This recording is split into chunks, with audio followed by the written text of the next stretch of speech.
kemudian surat keterangan pemeriksaan COVID nomor 990, surat jalan nomor 82 tanggal 18 Juni 2020 atas nama JST, di mana dua surat jalan tersebut dibuat atas perintah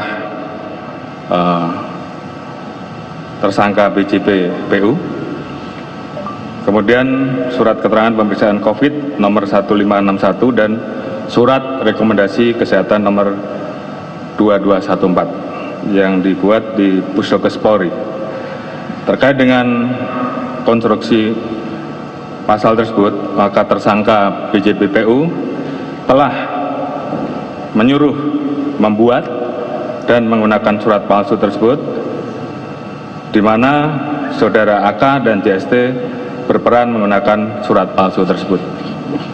Kemudian konstruksi pasal yang kedua terkait dengan membantu orang yang dirampas kemerdekaannya. Dalam hal ini adalah terpidana JST.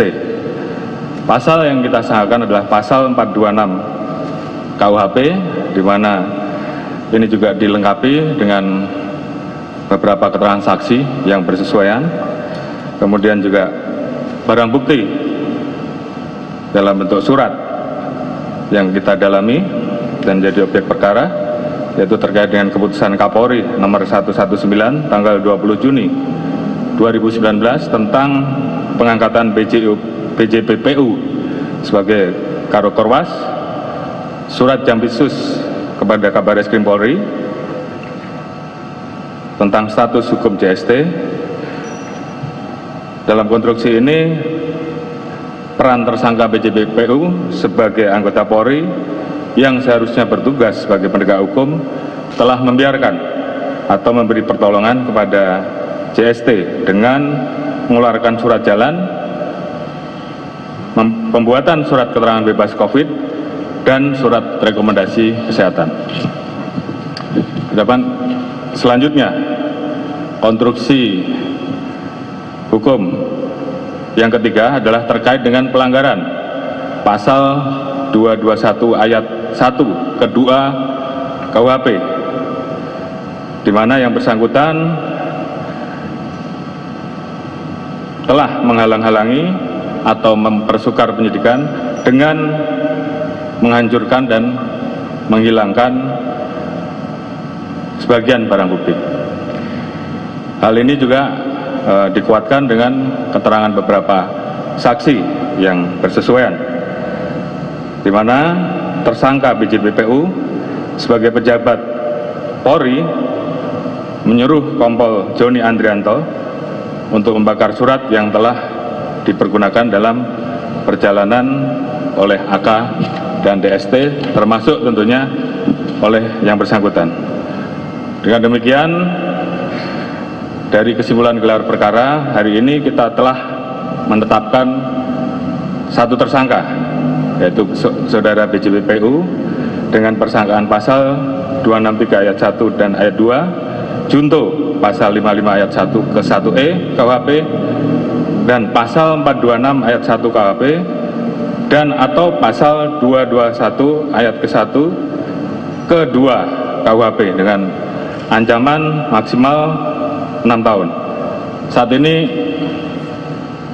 kita sudah memeriksa kurang lebih 20 orang sebagai saksi, dan tim saat ini masih terus bekerja untuk melakukan pendalaman terhadap kemungkinan munculnya tersangka-tersangka baru yang terkait dengan proses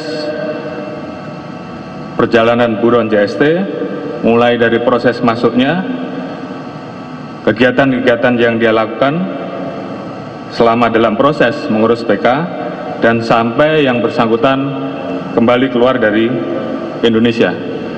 Jadi tim terus bekerja secara maksimal, dan mohon doanya bahwa kita akan bisa terus menggali secara objektif, secara transparan, dan ini akan bisa segera kita sampaikan ke publik. Kemudian terkait dengan aliran dana, saat ini kita sudah membuka lidik untuk melakukan tracing terhadap aliran dana dan tentunya nanti akan menyasar kepada siapa aja, itu akan kita jelaskan di dalam rilis berikutnya, dan tidak menutup kemungkinan bahwa kita akan bekerja sama dengan KPK dalam rangka mengusut aliran dana dimaksud dan tentunya upaya kita dalam menerapkan Undang-Undang Tipikor. Mungkin itu yang bisa saya sampaikan untuk sore hari ini sebagai update dari proses penanganan kasus terkait dengan penetapan tersangka saudara BC BPU, dan tentunya ke depan kita akan rilis kembali terkait dengan tersangka-tersangka baru. Ada pertanyaan? Sedikit Pak, kan tadi sudah ditetapkan sebagai tersangka BC BPU dengan sanksi 3 pasal, yang terberat 263 itu ancaman hukumnya mungkin 5 tahun ke atas. Nah, terkait status keanggotaannya sebagai anggota Polri ini bagaimana Pak? Ancaman pidananya kan sudah di atas 5 tahun untuk pemecatan secara keanggotaannya. Baik, terkait dengan proses kode etik saat ini masih berproses, nanti kita tunggu saja karena itu harus melalui mekanisme sidang gelar kode etik di Propam.